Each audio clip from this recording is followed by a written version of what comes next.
There's a moment that happens after you stop performing emotionally, when your body starts asking a question, not in words, not in thoughts, but in sensation.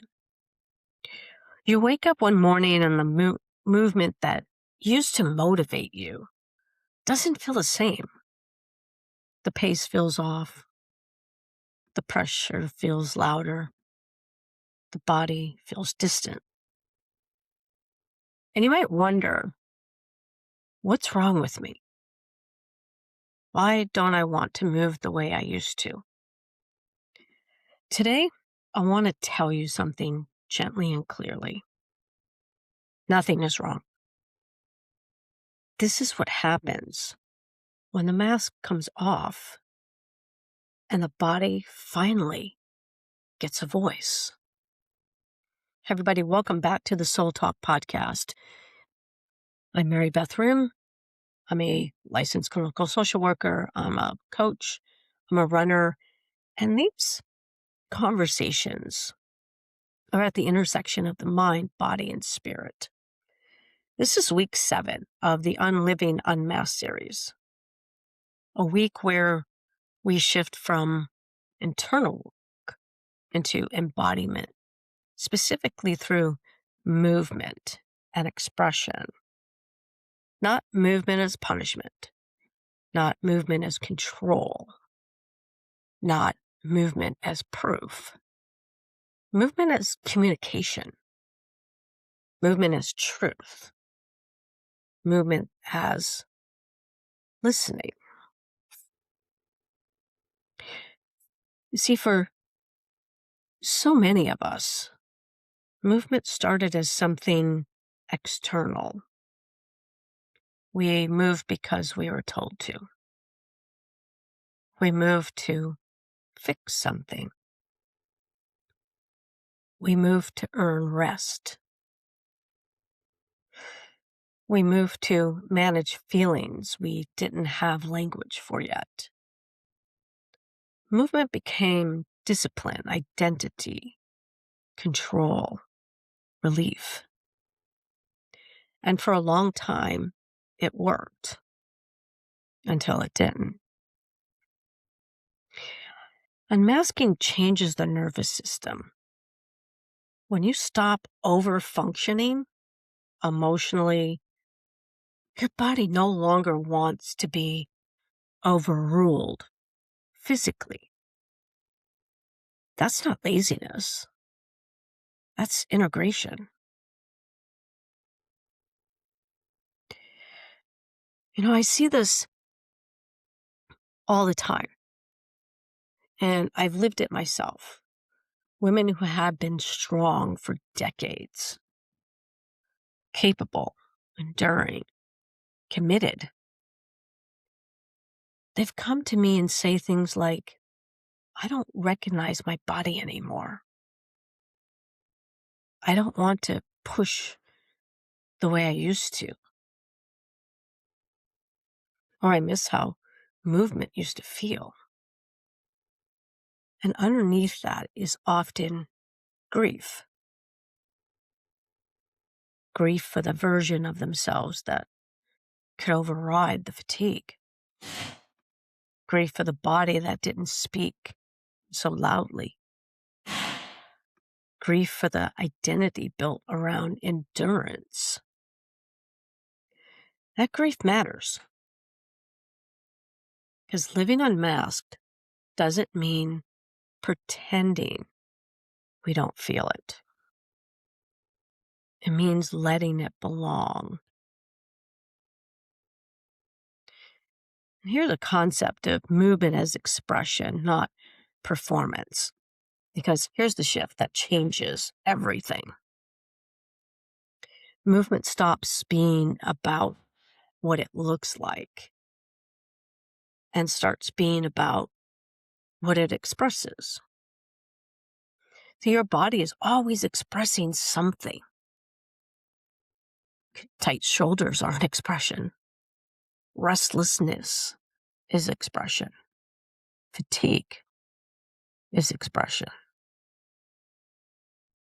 The urge to slow down is also expression. When we ignore those messages, movement becomes another place where we disappear. But when we listen, movement becomes a conversation. Instead of asking, how should I move today? Ask, what is my body asking for? Or really, what is my body needing? That question alone is transformative. Because a dysregulated nervous system moves differently than a regulated one. A stressed nervous system pushes. A regulated nervous system chooses. Many of us learn to move from stress to burn off the anxiety, or what we used to call burn off the crazy, to numb emotion, to feel control, to stay ahead of discomfort. But movement rooted in regulation feels slower, quieter, more intentional. And I know that may not feel good to you or different, but this is often much more powerful because it's sustainable.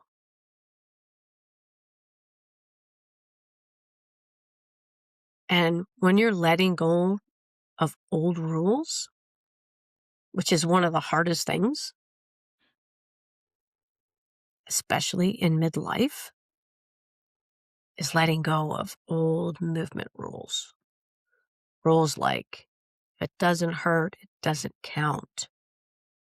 If I rest, I'm failing. If I slow down, I'll lose everything. If I don't push, I won't feel strong. But your body is wiser now. Why? Because strength doesn't always look like intensity. Vitality doesn't always look like speed. Sometimes it looks like stopping before injury, choosing pleasure, letting one day be different than the last, trusting sensation over metrics. That's not decline. That's discernment. The movement and expression aren't limited to workouts. Expression might look like walking without tracking. Take your watch off. Don't worry about time. Stretching without counting. Dancing alone in your kitchen. Sitting still and let your body just settle. It's choosing rest without justification. Expression says, this is what my body needs today. And tomorrow, it might be different. That's not inconsistency. That's attunement.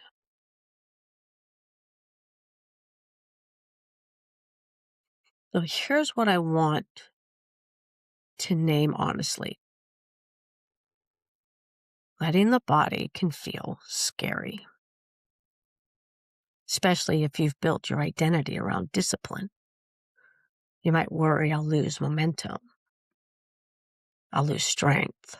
I'll lose control. But what actually happens is this. You gain relationship. You gain trust. You gain a body that doesn't need to scream to be heard. And if grief is present, if you're listening and feeling sadness for how your body used to move, let that be here. It's okay.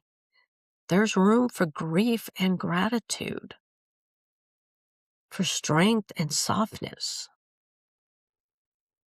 for honoring who you were without forcing yourself to stay there.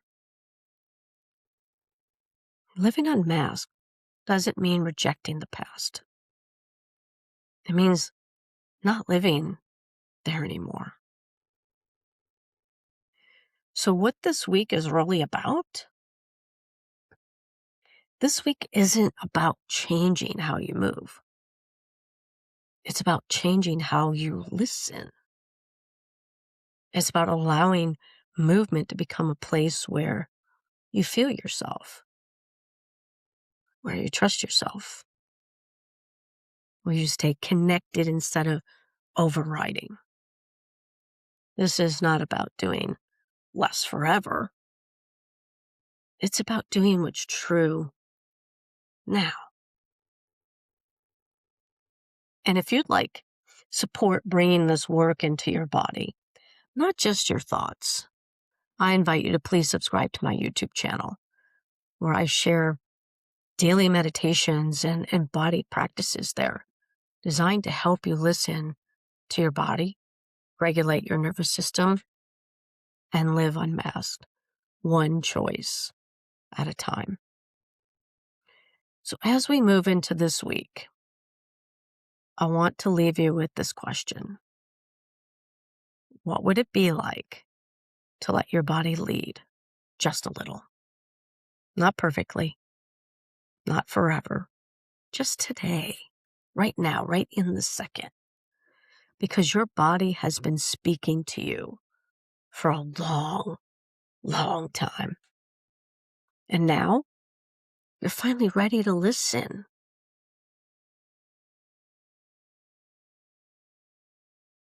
And I want to thank you so much for joining me today for the Soul Talk podcast. And I'll see you next week. Until next time, I'm Beth Hrim.